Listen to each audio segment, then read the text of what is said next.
Hi, நான் ஒரு flower ways வச்சுருந்தேன். அந்த ஃப்ளவர் வேஸ் வந்து பார்த்திங்கனாக்கா கீழே விழுந்து உடஞ்சிருச்சு.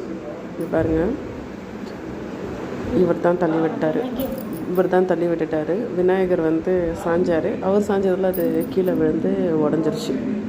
ஸோ இப்போது அதுக்கு நம்ம ஒரு டிஐஒய் ஃப்ளவர் வேஸ் தான் செய்ய போகிறோம்.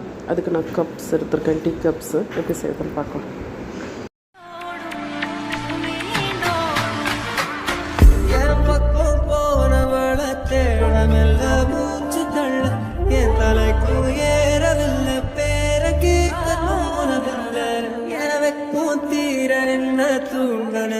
தூக்கத்துல சிரிப்பு மாறவில்லை, நாட பார்த்து வேணும் உள்ள